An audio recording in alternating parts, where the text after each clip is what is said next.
नमस्कार साथियों, good morning, सत श्री अकाल। मैं विकी वालिया इन support of people for making life meaningful. लोगों के सार्थक जीवन की ओर प्रयासरत एक बार फिर से आज आपके साथ उपस्थित हूं एक बहुत शानदार सी बात लेकर। आज मैं बात करने वाला हूं दोस्तों रिजल्ट्स की। जी हाँ, आप कितनी भी मेहनत कीजिए, कितनी भी मेहनत करते हैं मगर फिर भी रिजल्ट उसके अनुरूप नहीं आते। एक्चुअली कितनी भी मेहनत की जाए पर लास्ट में रिजल्ट बोलता है। फर्क नहीं पड़ता आप क्या मेहनत कर रहे हैं, कहाँ पे किस दिशा में मेहनत कर रहे हैं। एक छोटा सा किस्सा मुझे याद आता है। एक बार एक जंगल में सभा की जानवरों ने, और सभा में ये डिसाइड हुआ कि यार बार बार हर बार ये शेर ही राजा बनते हैं, कोई दूसरा राजा हमें अपना चुनना होगा। लोकतंत्र में हम रह रहे हैं और चुनाव होने चाहिए जंगल में भी।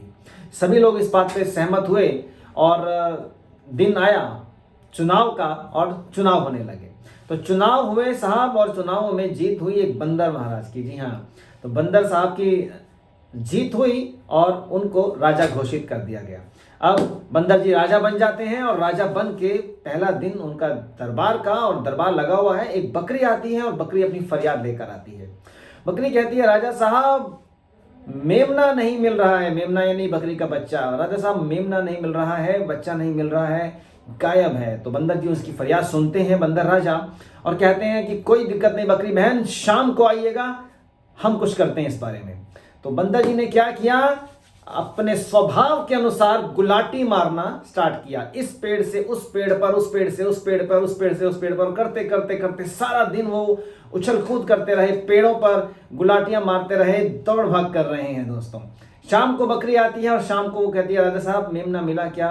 तो राजा जी ने कहा कि बकरी बहन मेमना तो नहीं मिला, पर देखिए हमारी दौड़ भाग में कोई कमी नहीं रह गई है। सभी सभासद जानते हैं, सभी जानते हैं कि सारा दिन हम दौड़ते रहे, हम भागते रहे, सारा दिन हम गुलाटियां मारते रहे, सारा दिन हम इस पेड़ से उस पेड़ पर उछलते कूदते रहे। और जब भी कोई केस आता उस दरबार के अंदर, बंदर साहब के दरबार के अंदर, हर बार यही किस्सा होता। तो दोस्तों बात मैं यही कह रहा हूं कि देखिए आप किस दिशा में मेहनत करते हैं डिपेंड ये करता है, आप कैसे मेहनत करते हैं ये डिपेंड नहीं करता। मेहनत करें तो मेहनत को तरीके से करना है, मेहनत को रिजल्ट के लिए कीजिएगा। भगवान कह के गए हैं श्री कृष्ण भगवत गीता में, बहुत ही फेमस, बहुत प्रसिद्ध उनका श्लोक है, कर्मण्येवाधिकारस्ते मा फलेषु कदाचिन। कर्म किए जा, फल पर तेरा अधिकार नहीं है। द मीनिंग ऑफ दिस श्लोक, इसका असली अर्थ यही है। लोगों ने इसको तोड़ मरोड़ दिया और लोग कहते हैं कि कर्म किए जा, फल की इच्छा मत कर। दरअसल बात यह नहीं है कि फल की इच्छा मत करें, बात यह है कि भगवान स्वयं कहते हैं कि फल देना मेरा काम है, मां फलेषु कदाचिना। भगवान कहते हैं कि फल देना मेरा काम है, फल देना भगवान का काम है। तुम बस कर्म किए जाओ, आपको कर्म के अनुसार उसका फल मिलेगा। ऐसा नहीं है कि कर्म करो फल की इच्छा मत करो। साहब आप कोई भी कर्म करते हैं आप इच्छा के साथ करते हैं और इच्छा के साथ ही करना है। हाँ, उसका फल कैसा मिलता है वो आपके कर्मानुसार मिलता है, वो भगवान के हाथ में है। भगवान ने यही कहा है दोस्तों।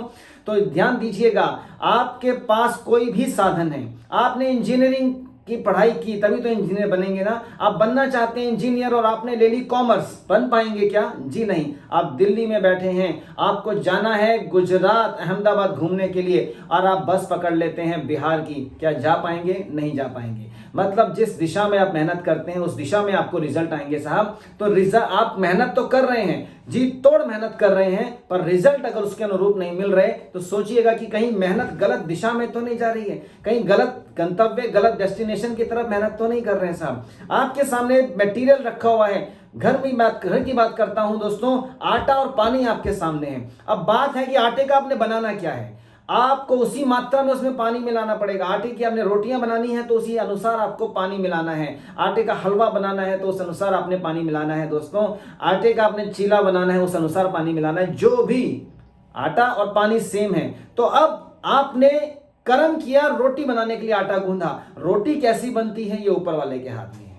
रोटी कैसे बनती है, क्या शेप निकल के आएगी, वो जलेगी नहीं जलेगी, कच्ची रह गई, पक गई, बढ़िया फूली नहीं फूली, वो जो भी आप समझते हैं। तो इसी प्रकार मैं आपको कह रहा हूं दोस्तों कि कर्म करना है। कर्मण्येवाधिकारस्ते मा फलेषु कदाचिन का अर्थ यही है कि आपने कर्म करना है तो फल के अनुसार ही कीजिए। जिस फल के लिए आप इच्छा करके करते हैं कर्म, भगवान जी का याद करके, ऊपर वाले को याद करके आप उसको उसी अनुसार कर्म करेंगे तो कर्म के अनुसार फल तो मिलेगा, पर वो आपके हाथ में नहीं, फल उस परमात्मा के हाथ में है। यही कहूंगा दोस्तों कि जब भी आप कोई काम करते हैं, जब भी कोई मेहनत कर रहे हैं, तो उस मेहनत को उस दिशा में करिए जो आप प्राप्त करना चाहते हैं। रिजल्ट ही बोलता है, क्योंकि जब आप आगे बढ़ते हैं, या फेल हुए या सक्सेस हुए, किसी को नहीं पता आपने क्या किया था। ज्यादातर केसेस में सक्सेस की बात करें, किसी को नहीं पता आप शिखर तक कैसे पहुंचे, टॉप तक कैसे पहुंचे हैं, आपकी मेहनत कैसी रही है दोस्तों। तो मेहनत करनी है किस दिशा में? जिस दिशा में आपको फल प्राप्त करना है, जो आपका गंतव्य है, जो आपकी मंजिल है, जो आपका डेस्टिनेशन है। सोचिएगा, विचार कीजिएगा। आज के लिए इतना ही। फिर से मिलता हूं कुछ नई बातों के साथ, कुछ नई चीजों के साथ। Wish you all the best. Thank you very much. जय हिंद। धन्यवाद दोस्तों।